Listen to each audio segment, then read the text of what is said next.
Cristo su nombre es, no hay otro nombre.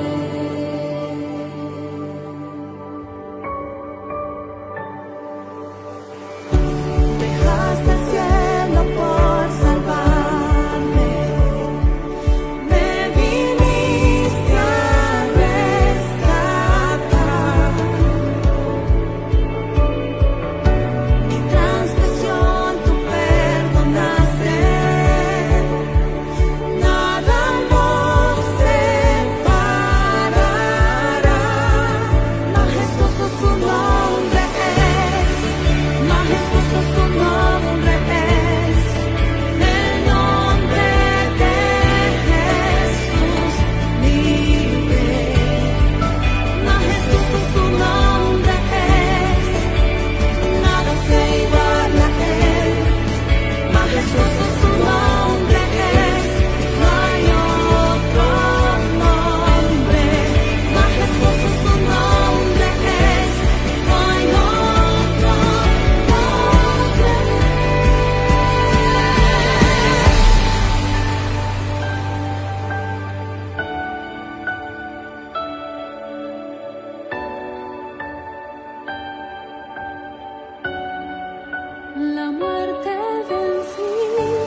todos los hermanos y amigos que nos miran a través de esta plataforma.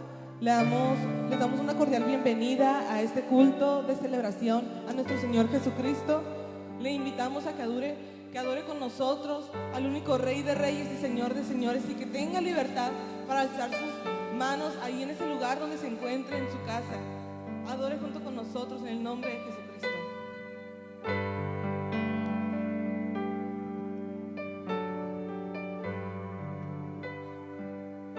A tus pies arde mi corazón, a tus pies entrego lo que soy. Ese lugar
lugar con tu presencia, Señor, aleluya. Que estamos delante de ti, Señor. Reconocemos tu grandeza en nuestra vida, Señor, y lo dependientes que somos de ti, Señor. Honramos tu nombre, Señor, aleluya.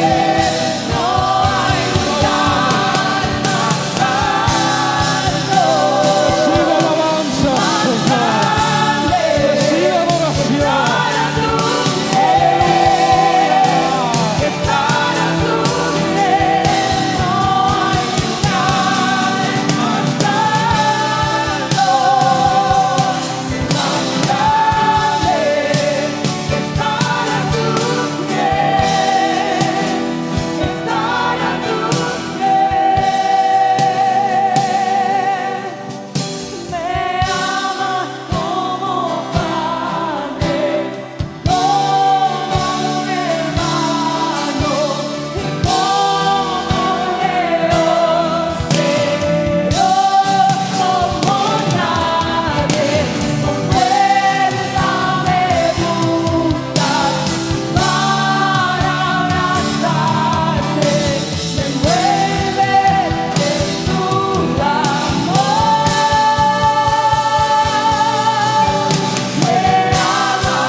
Paz de Cristo, hermanos. Le damos la más cordial de la bienvenida y a todos nuestros amigos que se conectan a través de esta transmisión. Deseamos que el Espíritu Santo toque sus vidas.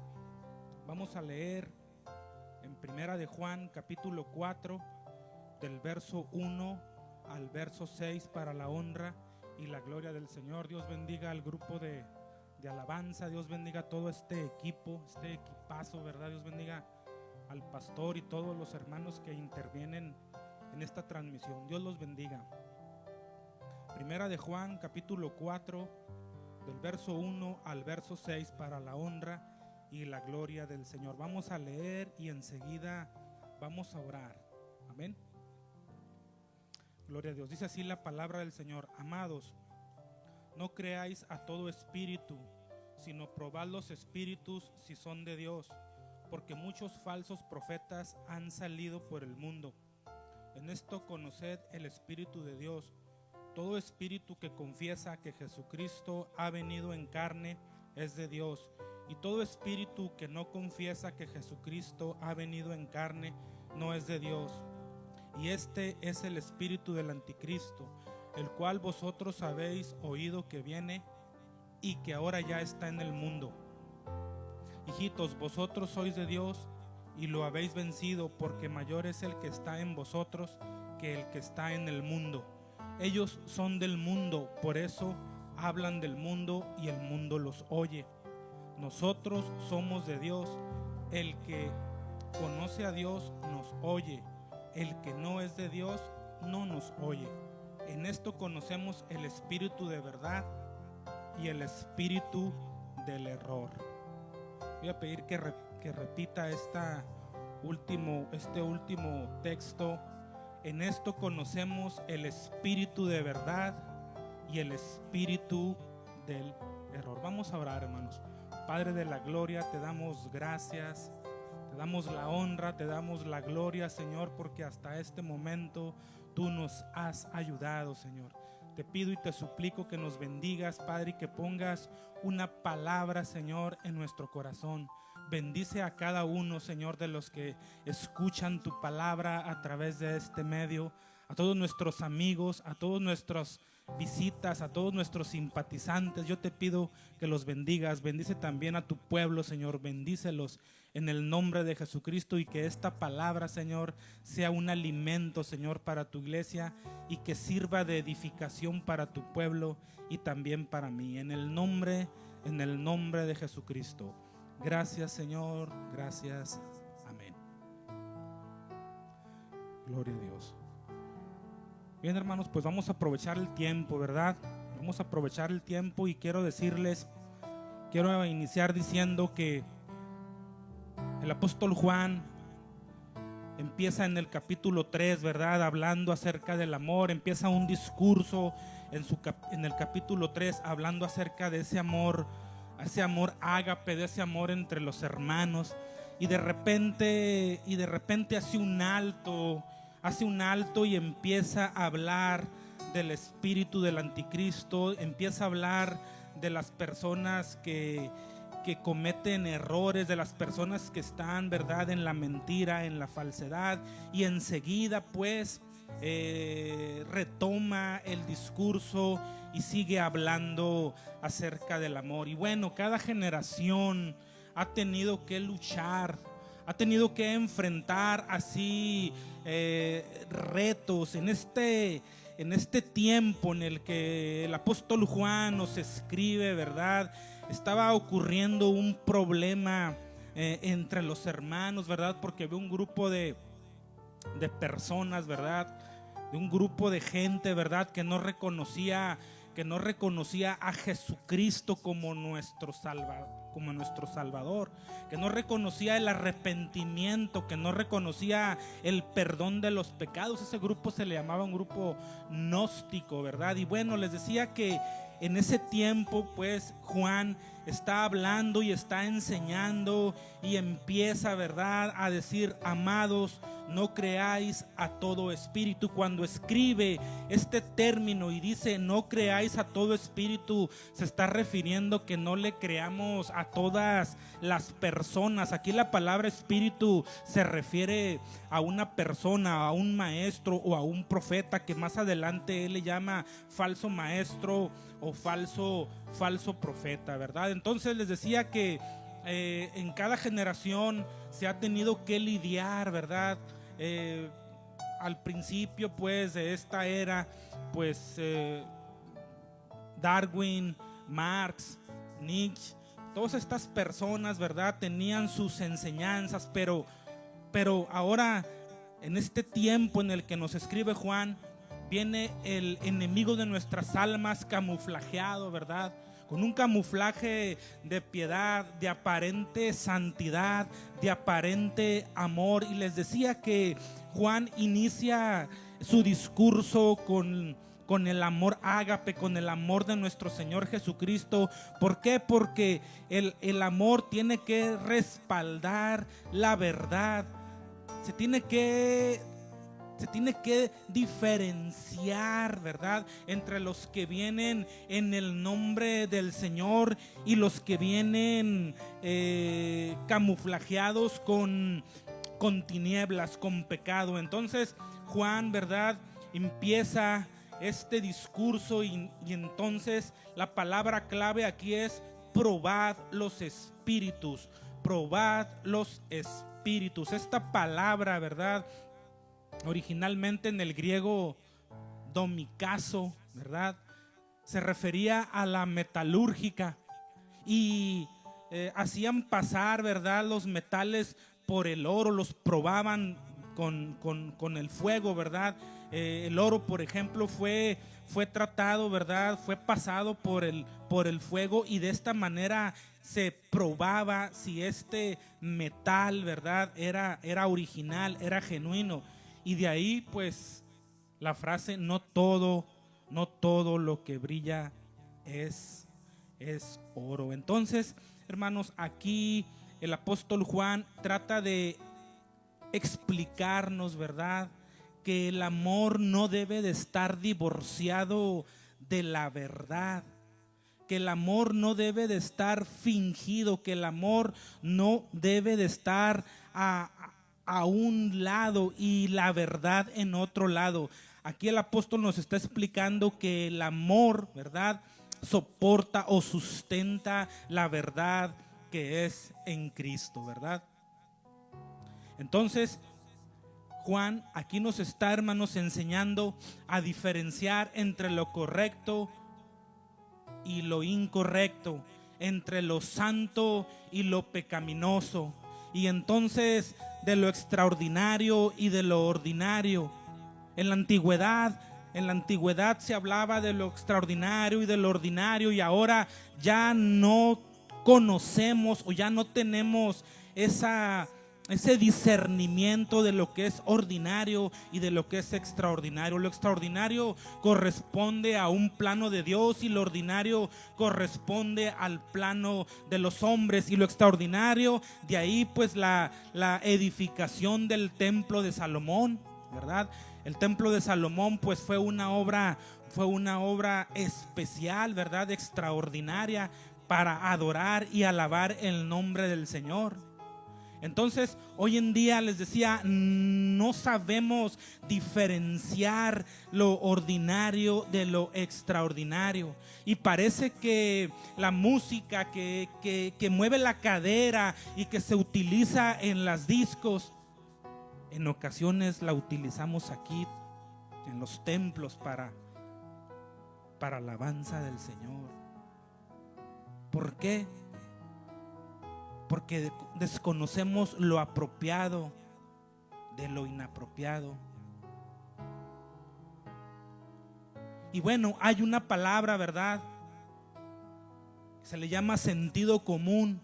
Pero cuando el sentido común se empieza a trabajar, cuando el sentido común se empieza a ejercer, luego te dicen que eres un legalista o un religioso. Y bueno, tanto legalismo,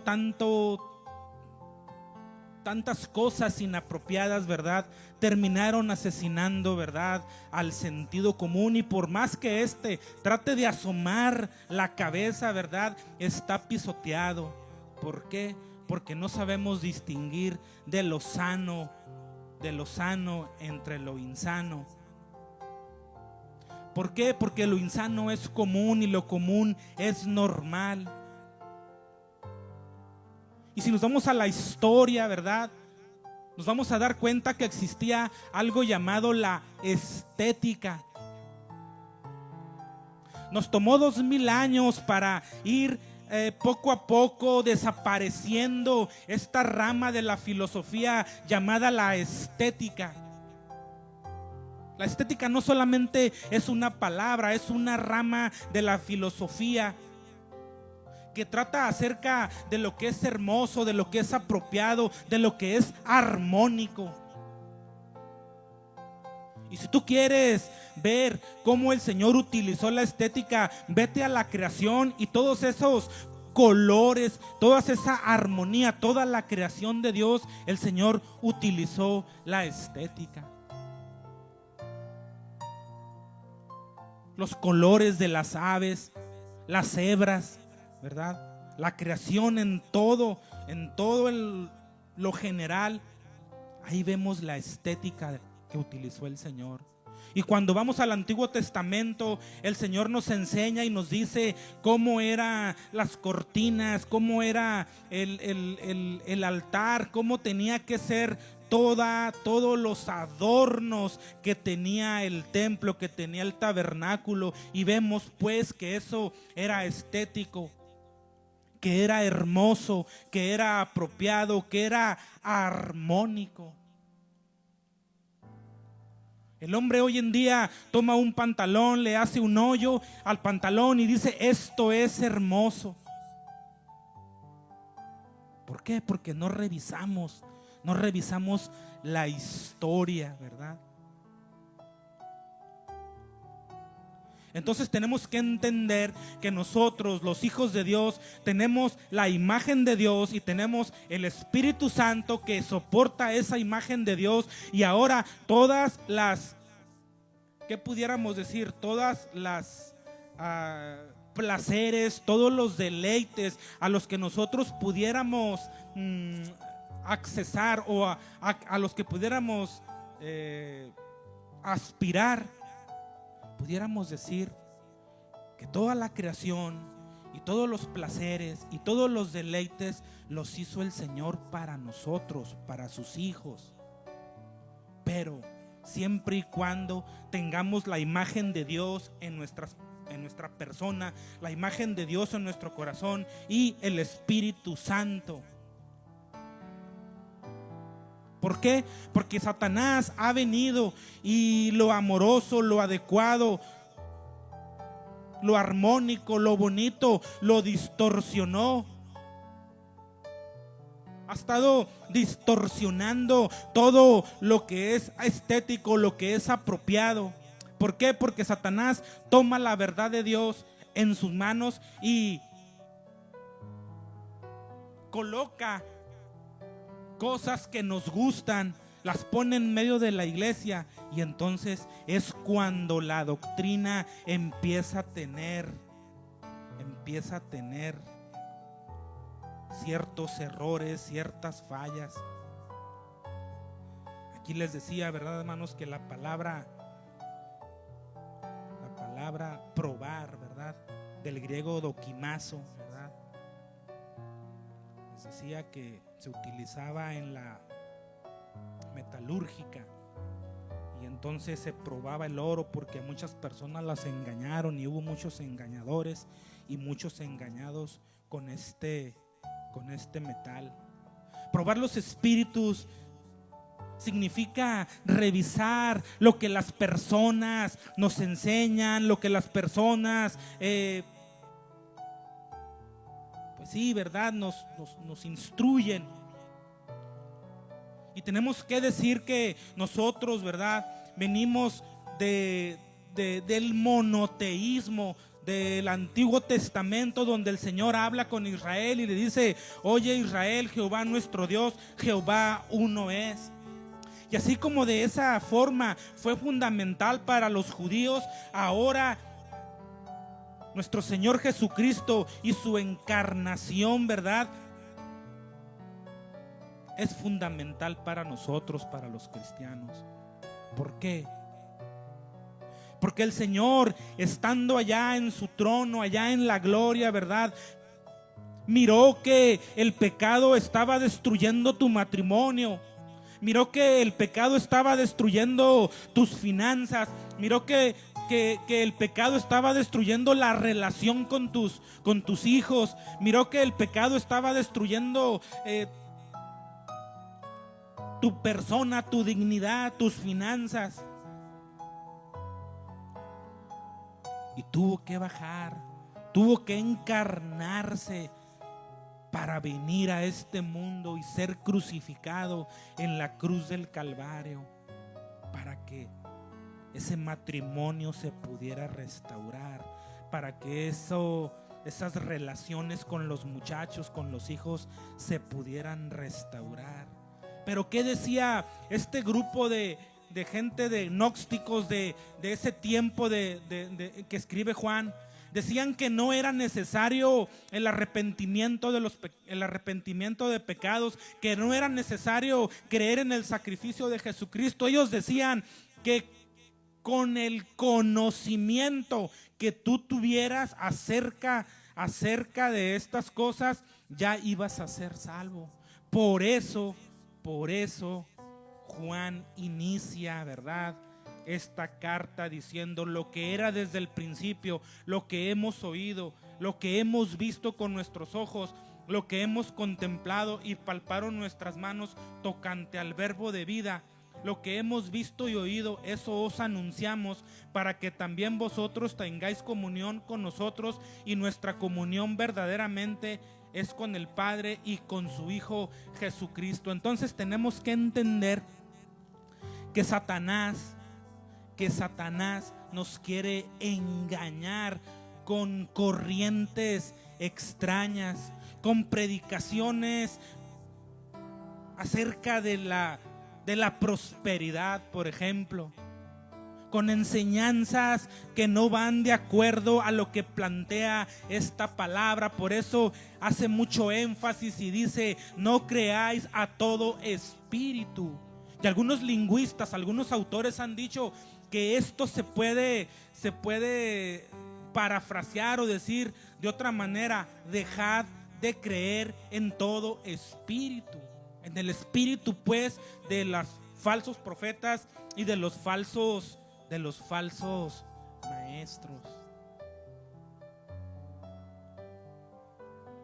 En alguna ocasión en la escuela dominical yo ponía un ejemplo, ponía una ilustración acerca de que los esquimales allá en el Polo Norte, para cazar osos, ¿verdad?, colocan un cuchillo afilado, ¿verdad?, en medio de ahí de los campos de la nieve. Ese cuchillo afilado está cubierto de capas de sangre.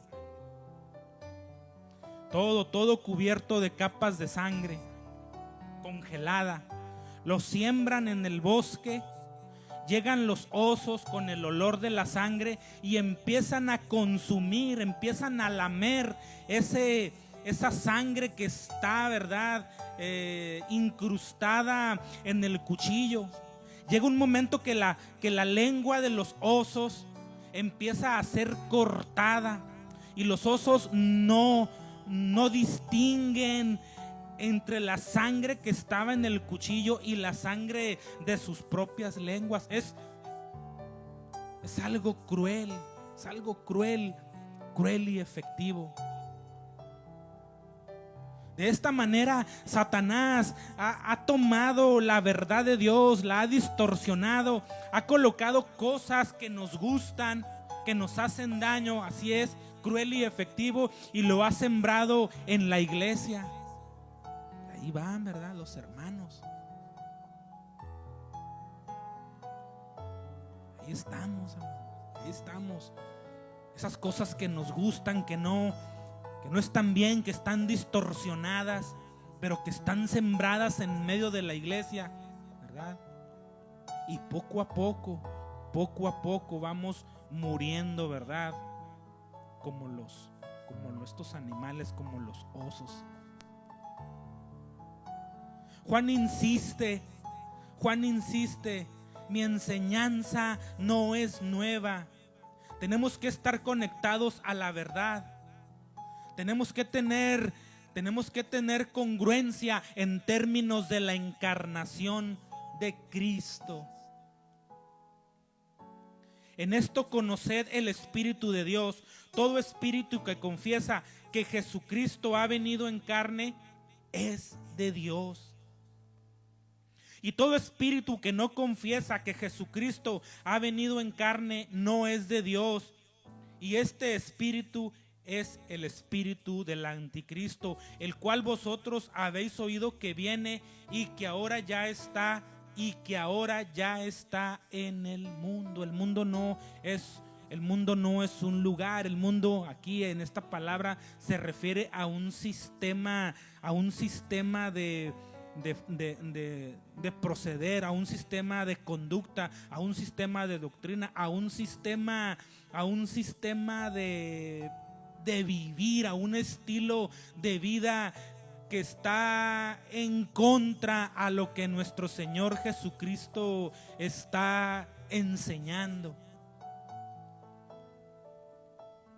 Les decía que toda la creación y todo lo que el Señor hizo, toda la comida, toda la bebida, todo lo que el Señor ha hecho es para que nosotros, bajo su gloria, bajo su Espíritu Santo, lo disfrutemos. El problema es cuando estamos en el pecado y queremos disfrutar de esa creación que Dios nos ha regalado. No hay satisfacción y siempre queremos más, y siempre queremos más, y siempre queremos más. ¿Por qué? Porque Satanás ha distorsionado esa verdad y se la ha dado a la iglesia, ¿verdad? Entonces, hermanos, cuando venimos a la palabra y leemos: hijitos, vosotros sois de Dios y los habéis vosotros sois de Dios y los habéis vencido, porque mayor es el que está en vosotros que el que está en el mundo. Aquí, hermanos, el Señor, ¿verdad?, ha sido glorificado en nuestras vidas. El Espíritu que vive en mí, el Espíritu que el Señor ha puesto en mí, una vez que yo le he aceptado como mi Salvador, como mi sustentador, ese Espíritu choca con el error. Una vez que el Espíritu Santo te toca y el Espíritu Santo es puesto en tu corazón, en tu persona, en tu ser, cuando algo no está bien, ese Espíritu te está redarguyendo y te está diciendo: esto no está bien, esto no está bien.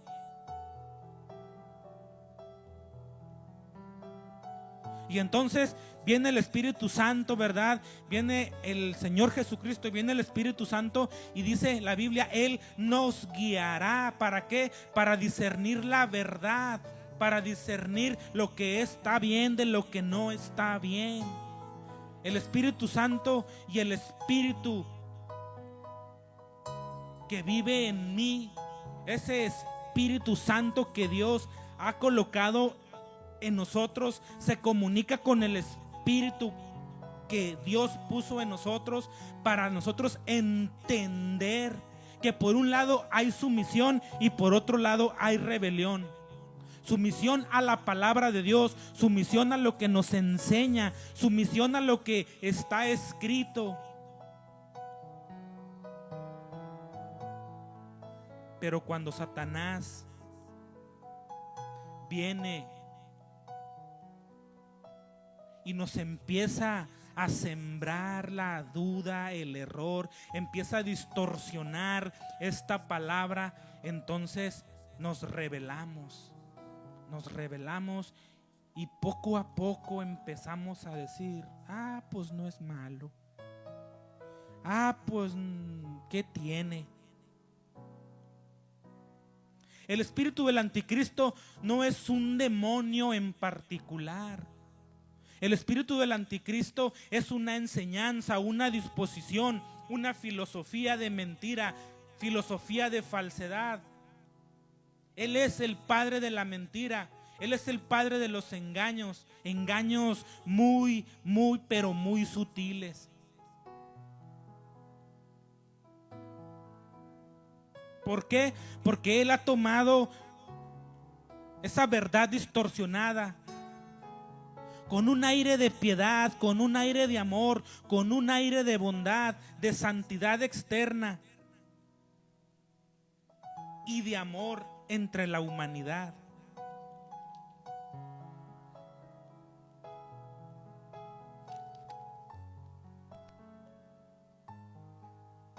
Sin poder diferenciar entre lo bueno y lo malo, sus armas más mortíferas es tomar la verdad de Dios, camuflajearla, diluirla, cambiarle una pizca, y terminamos atrapados en sus garras. ¿Por qué? Porque cada lector le da un significado a esta palabra.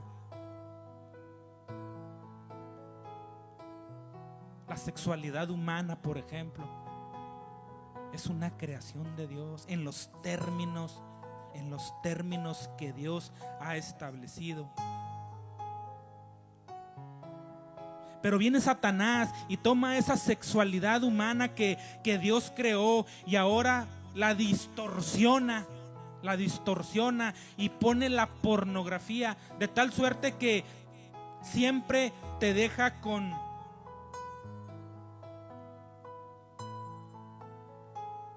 falta de placer. ¿Por qué? Porque cada vez el placer es menor y la necesidad de ese vacío que tú tienes es mayor. Eso es la pornografía. Pero una vez que el Espíritu Santo te toca con su luz, con su verdad, con su palabra, con su espíritu, entonces ahora tú ejerces esa sexualidad en los planes que Dios ha determinado, que es el matrimonio, y ahora tú siempre vas a estar satisfecho en esa área de tu vida.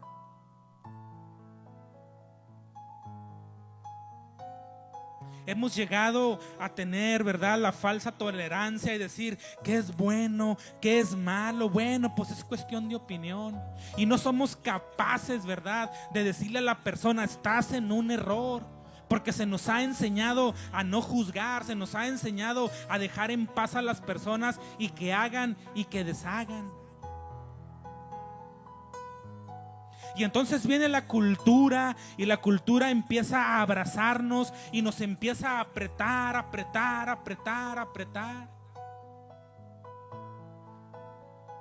Y si está en la cultura, pues es normal. Y si es normal, pues es sano, ¿verdad? El problema de esto, hermanos, es que Satanás está debilitando al creyente y está debilitando la doctrina. Por ejemplo, en ningún lugar de la Biblia, ¿verdad? En ningún lugar de la Biblia yo he buscado, porque me han preguntado, yo he buscado y no dice, no asistas al carnaval, ¿verdad? Carnaval de aquí de Ensenada. A mí me han preguntado los hermanos que si está bien ir al carnaval. Me han preguntado que si es correcto que los hermanos vayan al cine. Me han dicho, oye, está bien que los hermanos vayan a los estadios.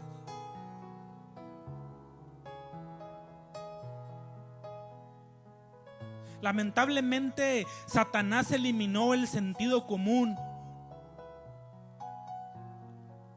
Él ganó o está ganando la batalla.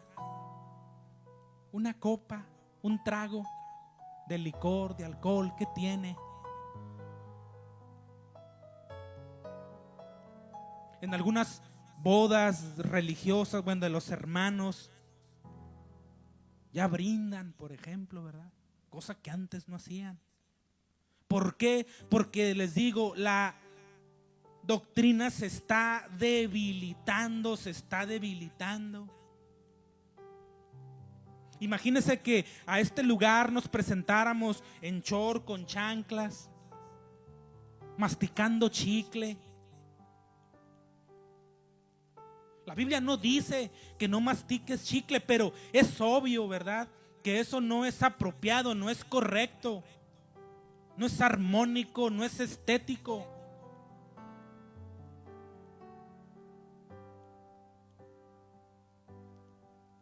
Pero como el sentido común se está debilitando, la doctrina se está debilitando, ya no podemos discernir en lo que es una forma correcta de vestir y una forma incorrecta de vestir.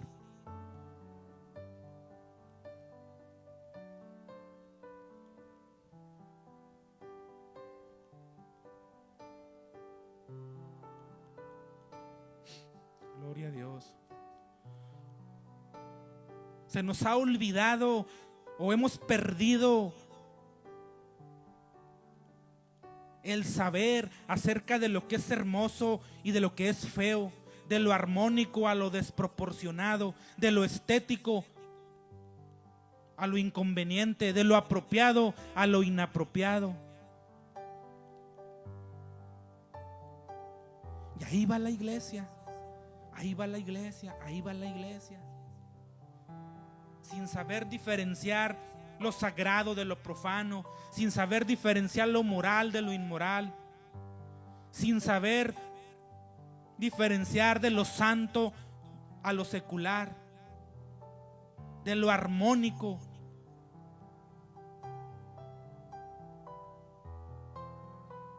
Hace unos días, ya voy a terminar, hermanos, ya llegó el tiempo, nada más quiero compartir con ustedes, ¿verdad? Me llegó un correo electrónico hace un tiempo, ¿verdad? De una publicación del New York Times, ¿verdad? De este periódico tan famoso. Y es un obituario. ¿Sabe lo que es un obituario? Un obituario es un libro donde anuncian ahí la muerte de las personas, ¿verdad? Este caso que les digo de la muerte que anuncian es la muerte del sentido común. No los voy a leer todo porque ya no tengo tiempo, solamente les voy a leer el último párrafo y dice: muerte del sentido común. La muerte del sentido común fue precedida por la de sus padres, verdad y confianza, la de su esposa, discreción, la de su hija, responsabilidad, y la de su hijo, raciocinio. Le sobreviven sus 5 hermanastros. Conozco mis derechos, lo quiero ahora. Alguien más tiene la culpa, soy una víctima. Y por último, págame por no hacer nada. Nosotros somos de Dios. El que conoce a Dios nos oye, el que no es de Dios no nos oye. En esto conocemos el espíritu de verdad y el espíritu del error. Bien, hermanos, hasta aquí, ¿verdad? Quiero dejar esta enseñanza. Espero que una palabra, ¿verdad?, se atesore en nuestro corazón y nos pongamos bien listos en lo que se nos enseña, que nos pongamos bien listos en lo que leemos, que nos pongamos bien listos, ¿verdad?, en este espíritu del error, hermanos. Amén. Hay que estar alertas. Dios los bendiga y nos vemos el domingo a las 10 de la mañana o 1 de la tarde. Dios los bendiga.